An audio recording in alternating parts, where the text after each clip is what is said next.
In New York, Dan excels as a car salesman due to his keen eye for detail, earning him the title of Salesman of the Month once again. He enjoys his simple, peaceful, low-key lifestyle and looks forward to celebrating his anniversary with a special getaway alongside his wife, Jessica. The couple is parents to 3 children, Nina, Kyle, and the youngest, Max. Nina and Kyle frequently butt heads, causing stress in the household. Dan is particularly frustrated with Kyle's incessant gaming, urging him to spend time outside instead, while Nina's desire to switch college majors due to her boyfriend's influence adds to his concerns. Despite Dan's attempts at guidance, his words fall on deaf ears. Kyle cleverly maintains a secret streaming setup at a friend's house to continue his gaming undisturbed, and Nina, asserting her independence, views herself as an adult beyond her father's advice. While the parents are excited about their annual tradition of attending a carnival, Jessica finds herself longing for more excitement and spontaneity beyond their customary routines. After enjoying a roller coaster ride, Dan promises to create more unpredictability into their future outings. Unexpectedly, their moment of affection is interrupted when someone deliberately snaps a photo of them kissing. This invasion of privacy escalates as the individual taunts Dan, posting the image online and asks what he is going to do about it. The situation worsens when the man spills his slushie on Dan and calls Jessica fugly. Despite the provocation and disrespect, Dan walks away. He hates violence, and Jessica says she didn't want Dan to fight the guys, but she's internally disappointed in her husband. At home he feels as if he has to hold back. The confrontation doesn't leave his mind. Jessica finds an outlet in boxing, where an accidental punch to her sparring partner leads to an unexpected friendship over smoothies. Opening up to her new friend, Gwen, who is also a travel agent, Jessica shares her sense of feeling trapped. She appreciates Dan's qualities as a husband and father but is frustrated by his contentment with their life as it is. While out shopping with Max, Dan's attention is drawn to a suspicious man seemingly watching him. Acting cautiously, Dan is quick to react when the man makes a move to attack. Even with Max with him, Dan skillfully manages to fend off the attacker's advances, neutralizing him with ease. The locals are surprised and even his neighbors notice something different about Dan. At home, Dan opens up a secret compartment containing guns, outdated passports and cash. Alarmed, Dan contacts Augie, a former associate, to arrange new identities for his family, indicating they're in danger. Augie suspects the threat comes from Dan's old boss, McCaffrey, and advises Dan to disappear as soon as possible. Turns out, Dan is an ex-assassin. He has kept it a secret from his family. Most likely McCaffrey discovered him because of the picture at the carnival. Dan seeks out Nina at an editorial meeting, only to discover she quit 3 months ago. After a small incentive, her friend sells her out. He finds Nina under the bleachers, upset that she abandoned her dream, but there's no time to dwell on this as they need to collect her brother from the chess club. However, Dan is disappointed to discover him at their neighbor's house, together with his gaming setup. Cautious, Dan tells his kids that they are going on to Vegas. In the middle of Jessica's work, Dan persuades her to go on a spontaneous trip she so much desired. Despite her early reservations, she becomes excited to go. But as they are about to leave the parking lot, McCaffrey's men are already waiting. As the bus passes through, Dan skillfully evades the pursuers. A moment later, they catch up to Dan, but he still manages to maneuver around without his family suspecting a thing. Pretty hard to get away when you're being tracked by a satellite. Dan drives into his workplace and closes the gates on the pursuers. He then lifts the car up and finds the tracker. He hides just in time for the pursuers to miss him in his car. The family still has no idea. Dan sticks the tracker on his colleague's car and tells him to give that car a spin on the highway. The pursuers take the bait. With 33 hours to go, his wife and kids are tweeting and posting about their trip. To remain anonymous, Dan seizes everyone's phones. It's a device-free trip. The only problem is that they don't know the way to get there. At the travel agency, after another little incentive, the clerk finds them maps for their road. Their family is actually bonding for the first time in a long time. Meanwhile, McCaffrey personally sees Dan's house and assures his family is still in the dark. One of them will slip up at some point. At the same time, while talking with his sister, a stranger recognizes Kyle from his streaming career and asks for a picture. Dan sees Kyle and the girl taking selfies and knows that McCaffrey will be on his tail soon, so he decides to continue driving to avoid being found. McCaffrey hired more men to track Dan, and he notices 3 of them briefly. His family is asleep and he turns on music on all of their headphones, while preparing to use lethal force. His mirror is shot, but he manages to get rid of one, barely managing to avoid a crash and boinking into one of them. His family is still asleep. Honestly, his family is one of the heaviest sleepers I've seen in my life. The third guy just goes flying. After driving all night, Dan finally closes his eyes, but his family is awake. Half a mile away from college Nina wants to attend. She argues her way into seeing it. A gorgeous place with a lot of festivities. Jessica even shows off her keg stand skills. Even Nina finds that kick-ass. A big part why Nina wanted to see the campus is because of her boyfriend, Trevor, attending this college. On a campus tour, Dan spots a German man on his phone and suspects he might be an operative for McCaffrey. However, Dan realizes his mistake when he is unexpectedly attacked by a different individual. They start to fight in the chemistry lab, and after a short scuffle, Dan incapacitates the assailant, rejoining his family shortly after to keep moving. But Nina went to see Trevor. She finds him cheating on her. She returns crying and Dan teaches her a martial arts move that she uses on Trevor, making her feel much better and appreciate her family more.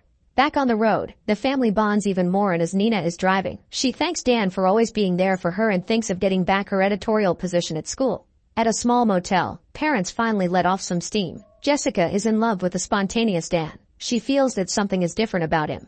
Dan calls up Augie, who is on his way to deliver the new identities to Dan and his family. The only problem is that he hasn't told them yet. He then sneakily returns the phone he stole and tries to prepare himself for the conversation.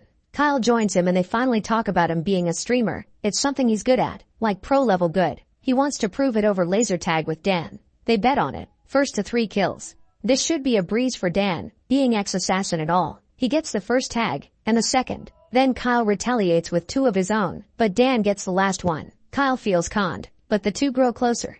Finally arriving in Las Vegas, they are staying at one of the top suites in the city, but first Dan has to run downstairs. He meets with Augie, who hands him their new identities and a one-way flight to Vancouver, for a hefty payout of course. Dan prepares himself as he plans to tell Jessica the truth over a romantic dinner, while the kids babysit Max. Dan tells them not to leave the suite under any circumstance, not like they will listen.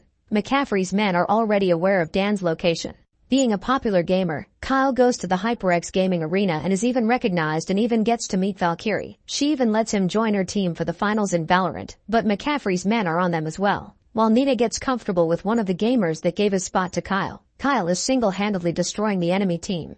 Dan tries to tell Jessica the truth, but is interrupted at every moment and decides to postpone it a bit more and go gambling with her. But after a while, decides to check up on the kids, but his call goes unanswered, so they head back up. Jessica is fooled by dummies that they're sleeping, setting Dan's mind at ease. Jessica goes to freshen up and turns on some romantic mood and music, with Love Mist. That's exactly when McCaffrey's men strike. Dan throws vodka and shoots it, setting the assailants on fire and neutralizing them, but Jessica is taken hostage. Dan puts down his gun, but slyly grabs a knife. But when the assailant calls Dan, Sean, a painful realization hits Jessica. While the guy is yapping, Dan neutralizes him as well. Jessica runs to the kids, but finds the dummies. She knows they have to look in HyperX since that's all Kyle's been talking about. But honestly, they should have used a bit better gameplay, because Kyle's trash. Still, he finishes the game with 30 kills. Just as the game ends, their parents arrive and pick them up. Dan finally comes clean. He's a covert assassin and his ex-colleagues are here to kill him, but the kids don't buy it, until they get shot at.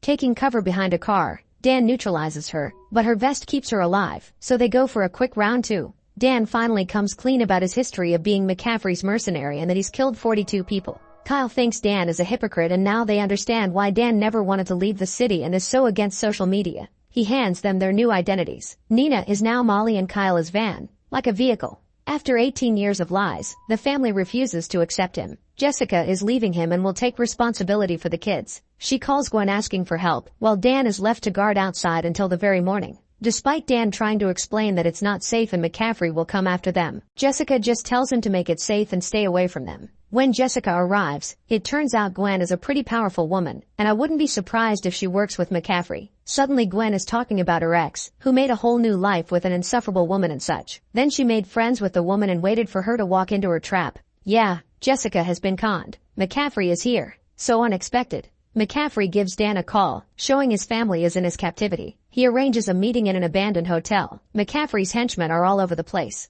Dan must be flattered. Arriving at the penthouse, McCaffrey asks for a sarcastical hug. It turns out, he's Dan's father. McCaffrey wanted Dan dead because he abandoned him, but for the past few days, Dan wasted every man McCaffrey sent at him. His father wants him back. How many times will this twist? If Dan comes back to work for him, he will let his family go. If he refuses, his family dies. With no other option, Dan agrees to do it. Suddenly the morals kick in for the kids. They want Jessica to protect Dan, even though they wanted to cut ties with him a second ago. Kyle childishly pushes elevator buttons, and while the kids try to persuade their mother that they can't abandon Dan, Jessica starts changing Max's diaper and stuffs it in the bad guy's face, throwing him off to his death. They will go get their dad back. While McCaffrey goes to make some arrangements, Gwen uses her feminine wiles to seduce Dan back into loving her, ignoring the tech guy. She's aware of Dan's tactics. The family is there to rescue him. As he puts Gwen to sleep, the tech guy is taken captive. Dan apologizes for keeping secrets from Jessica and promises to always tell her the truth. He wants to be her husband and a loving father. Meanwhile, McCaffrey notices that something is wrong.